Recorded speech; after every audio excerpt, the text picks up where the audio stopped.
I thought about you today, but that's nothing new. I thought about you yesterday and the day before that too. Words will never be able to describe just how much I miss you.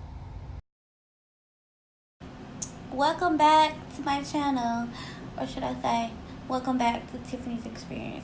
Welcome back, nevertheless. I'm glad you're back. I really did not want to do this video. Like, I put it off for like almost 2 weeks because I didn't want to do it. But what's the point of Tiffany's Experience if I do not share the most traumatic experience I've ever endured in my life?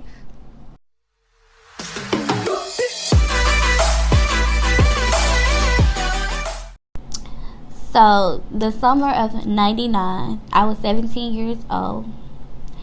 I was going into my senior year of high school. Life was good. I felt extremely blessed because I was actually healthy, walking, and I hadn't broke anything, and it was just exciting for me to be able to go into my senior year. So I was in a good place. And like I said, it was summer, and like around June, I had to go take my senior pictures. I didn't get to take them at school because I was there. I wasn't there at the time. I was doing homeschool. So I had to go and take my senior pictures at a studio in Memphis. And my mom took me. And it's like we were together the whole summer, like every day. We were both excited about my senior pictures, getting my outfits together, everything. We were just inseparable. And I remember when it got down to the last pose, which was like 100 poses. I was so glad it was like, okay, we're down to the cap and gown. But that was like 100 poses. And my mom was like, she was so tired at this point. She was sitting on the floor in Indian style. And she was like, look, if you don't show your teeth, you don't smile, because I'll smile like this. That's how I was smiling. But she was like, if you do not show your teeth, I am not going to buy you the package that you want. Y'all saw, like, geez. Like, I was smiling then. I was smiling hard because I wanted that package. But yeah, I remember that. So, the following week, this is probably around the end of June, we had to go back and pick out the pictures that we wanted. And so crazy. Ironically, when we got there and we started reviewing all the pictures, both of us was like ecstatic over my cap and gown pictures that I was smiling and showing the gown with, and that ended up being the picture that we both chose. So crazy. My mom was always right. When they say mother knows best, she knows best. So yeah, that ended up being the picture that we both love so much, and I'm gonna insert it.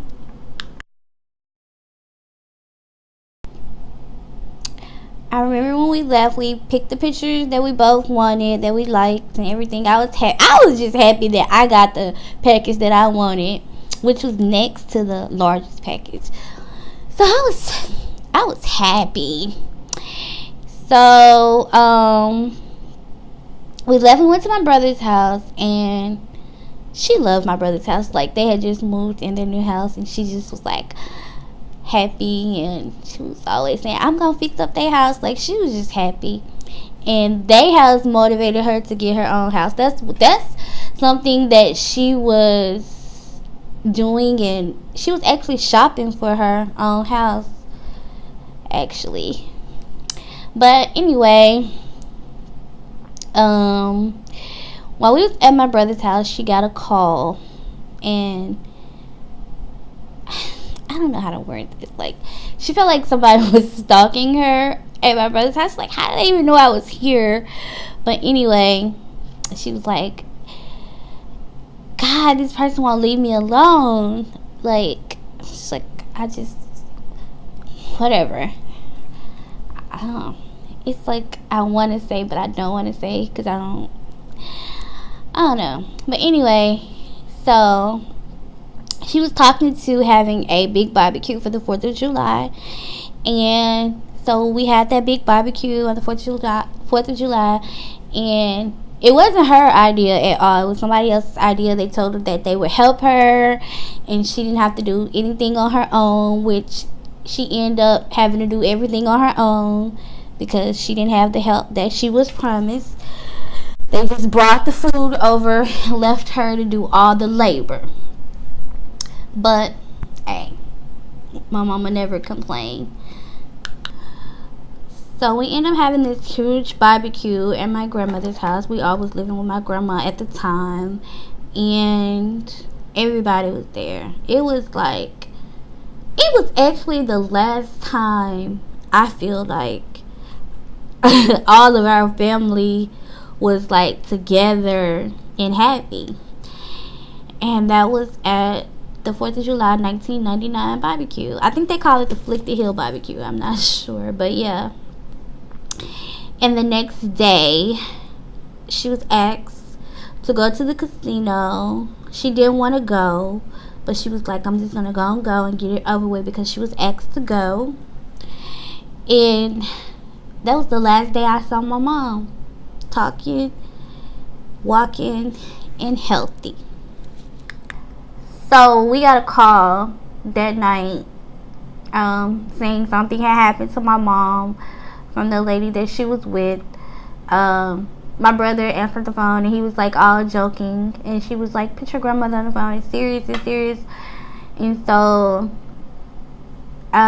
she was telling her all what happened. I really can't say what happened because I've heard a bunch of different stories from that night, so I really cannot say. I don't know, only God knows. And but anyway, I think they flew her to a hospital. She was in Mississippi at a casino, and they flew her to a hospital in Memphis because my grandma said she did not want her being treated at no hospital in Mississippi. So she just let that be known up front. Like, don't send my daughter to no hospital in Mississippi. Period. So I think they flew her, if I'm not mistaken, that's what I heard, to a hospital in Memphis. I'm just gonna say my grandma wasn't being honest with me. Like, I feel like I understand her wanting to protect me, but I just feel like she was capping. So like the very next day, I guess it was like the 6th, she had this big surgery. And my grandma said that she was in so much pain, like she would try to rub my mom's head, but my mom was like, don't touch, it hurt too bad for you to touch me. So she was like, she couldn't even touch her to rub her head. And so my grandmother was like, the doctor called her outside of my mom's room, and he told her how serious this operation was that she was about to have because she had a brain aneurysm, and did it burst or something like that, but they had to remove it. And so when he called her outside of her room, my grandma said he was talking to her, and he was like, she could die doing surgery, and if she make it through the surgery, the next 5 days are very critical, and if she make it past the 5 days, then she have a strong survival rate.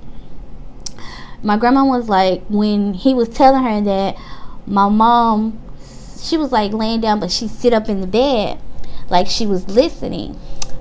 So she heard him say that. So I was downstairs. I didn't even get to see her before her surgery. I was downstairs. Like I said, I didn't know how serious it was. I didn't even know all of this until after the fact. And when we got back upstairs, my grandma was crying. Y'all, my grandma is 80 years old, and I probably can count like on one hand if that many times I done ever seen her cry in my life. And she was crying, and I'm like, what is she crying for? Like, what's wrong with you? And she was crying because she pause.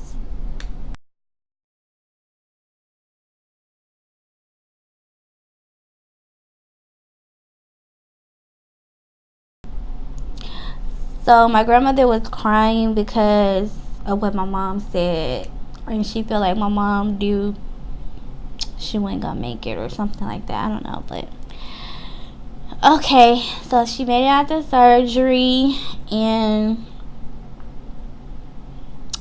I don't know. Like I said, for me, I thought she was gonna be okay. Like from the 6th, the day of the surgery, the 6th to like the 10th.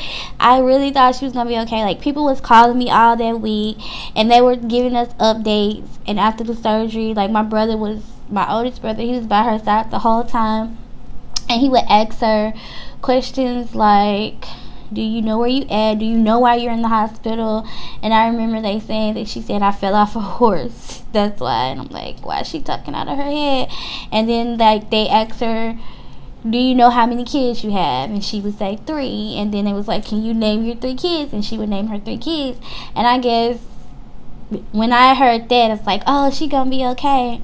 And I remember her friend calling me, and her friend was like crying on the phone. And I'm like, what is wrong with y'all? I was like, don't y'all look at my life, look at all the stuff I done been through within 17 years, and I'm okay. She gonna be okay. Like, I really believe that. Like, you couldn't tell me different.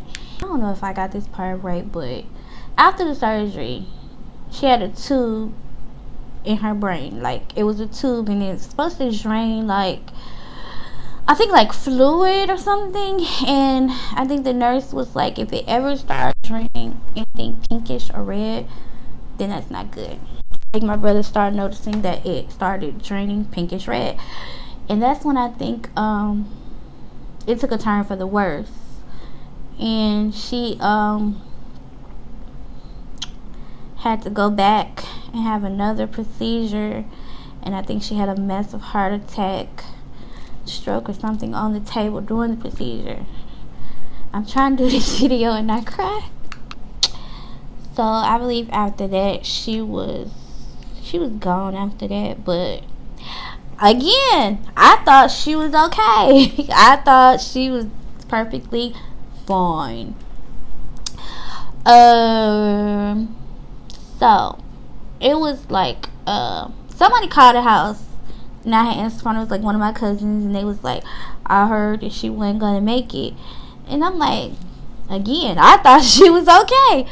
And I was like, what? Because that was like my first time ever hearing anything like that. Because my grandma, she had forbidden everybody to say anything to me, I think, or Derek too, for that matter.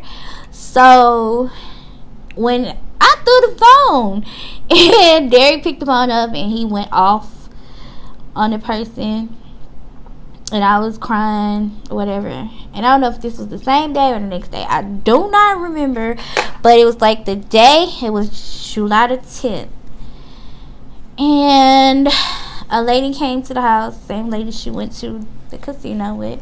Her daughter was at our house, and I was in the bathroom, and I was coming out the bathroom, and I was walking towards the dining room, and I saw her mom put her hand over her mouth like this because she was crying. It still didn't register to me. And then I guess her mom was like, stop crying before we hear her or see her or whatever. So it still didn't register to me. Like, I'm being honest. I don't know if I was in denial or what. Like, it didn't register in my mind. And she ran to the bathroom. She was crying, and then we had to go to the hospital. Like, she drove us to the hospital. It was the lady, my neighbor, Derek, me, and Keisha. And me and Keisha just laughing and talking in the back seat. And then Keisha said something like, when we get to the hospital, she was like, I said we'll do something when we get to the hospital. She's like, you're gonna be crying. And even when she said that, it still did not register to me. Like, why would she say that? Like, it didn't register. So we get to the hospital. So many people, like people that's not even immediate family, but you know, like why y'all here? You know, like, what you doing here? Like, I was confused, and everybody was crying, and I'm like, what now? Like, why is everybody crying? Like, everybody was crying and sniffling. Still did not register. I am not lying to y'all. It still did not register. We're at the hospital. I'm seeing people crying. I just said, forget it. I went in the hallway, I leaned on the wall, and I started crying too. And I did not know why. And then my Aunt May, she came and she pulled me in her bosom. So sweet. I love her to this day. She pulled me in her bosom and I was crying. And then, like, before I knew it, it was a circle of people around me, which was weird. And out the blue, my brother Michael pulled me out of that circle of people. Like, he pulled me out of the circle and he was crying. His face was bloodshot red from crying. And I'm like, what is wrong with everybody? Like, it's frustrating me at this point. Like, what is wrong with everybody in this hospital? And he was like, he took my hand.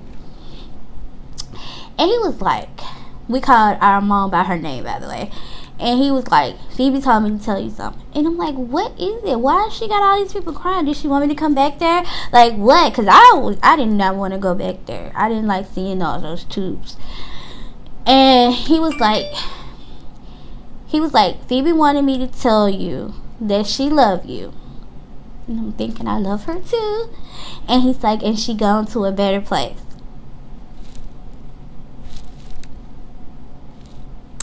Worst words I could ever hear. When Michael told me that, a part of me died that day.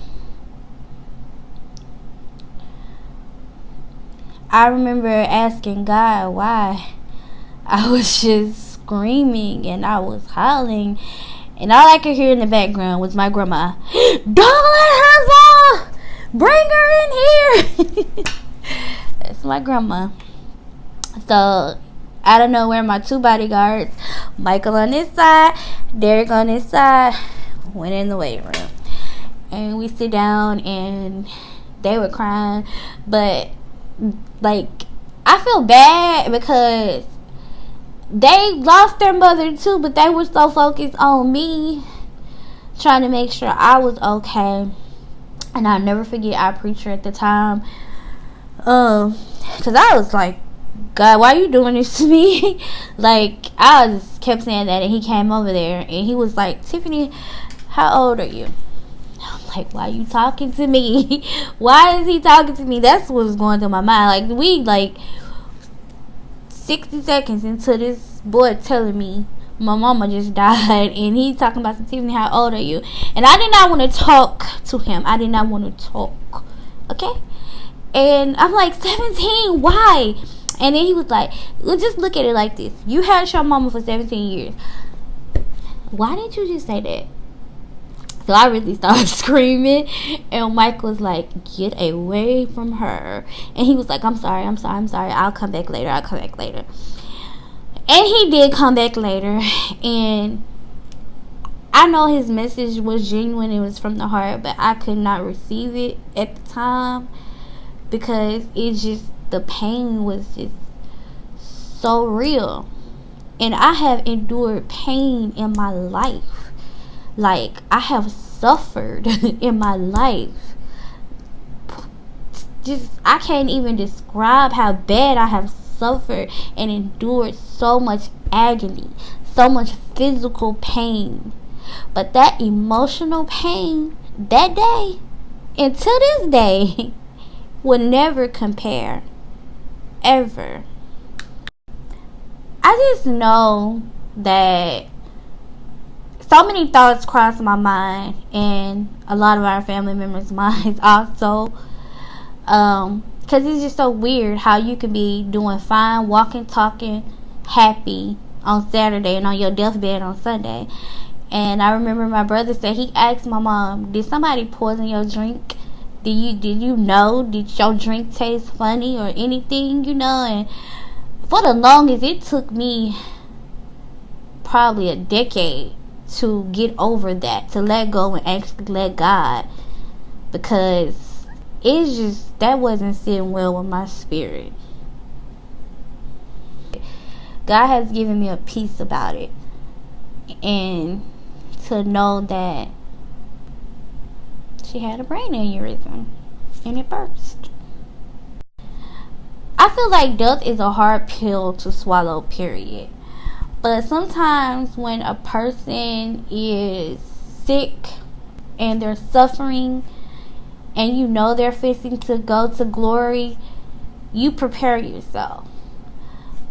But when you're walking, talking healthy, and then on your deathbed the next day, for me, in my opinion, it's a type of pain. But death is it's a pain in the same sense. But that unexpected death, that tragedy, like if something tragic happened to a person, it's different than when a person can prepare themselves for that tragic. I feel like when you know God, you know peace. When you know God, you know comfort. When you know God, you know that death is a thing that we all have to go through. We all have to endure. Nobody knows when or how we're going to die, but we all are living on borrowed time. Some of us will die in our sleep. Some of us will die from an illness. Some of us will die in a tragic death. But when you know God, you don't question anything. You just trust Him. And by trusting Him, you know that one day we will all meet again. And that gives me a peace that surpasses all understanding. And then, after my mom passed, a lot of people from her job started saying that she always had headaches and she was always taking BCs. And they were just basically saying that she was taking BCs like popping candy. And I'm thinking, well, why wasn't she doing that at home? Or was she hiding that from us? I don't know. It was weird to me. But it was unexpected. And I'm just going to say this. My mom told me everything. She told me who liked her, who didn't like her, who said this about her, who said that about her. So, in her last days, it was just weird to me to see those tears. You guys, Google symptoms of aneurysms so you can know and be prepared in case anything ever happened to you or a family member or anything. You'll know. It's like headaches, dizziness, migraines, droopy eyelids, seizures, things like that. Always know your health, know what's going on with your body, and get checked out. Because if there's any way that you can prevent anything, the best thing to do is to prevent it. Because I would hate for you to have to endure what I've endured. So for her 20-year death anniversary, I wanted to do a balloon release ceremony in her honor to just remember her and reflect. And it didn't go as planned, but it went. And now that I look back on it, God know my heart, my mama know my heart. And when I look at people's faces that was smiling, I was like, okay, God, I see you working. Even though the devil was working too, God was working even harder. And that means a lot to me. We come to you this afternoon with bowed heads and humble hearts, thanking you for all the many blessings that God has bestowed upon us. Blessings that we didn't deserve, but through your goodness and mercy, you saw fit to bestow them on us. And we just want to say thank you. Thank you, Lord. We thank you, Lord, for everything, for we know all good and perfect gift comes from you. We thank you for this opportunity to remember my daughter, my granddaughter's mother, my son's.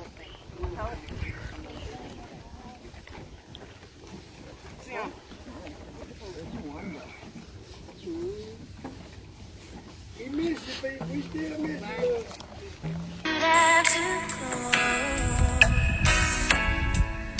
So suddenly, so fast. How could it be? Not a sweet memory.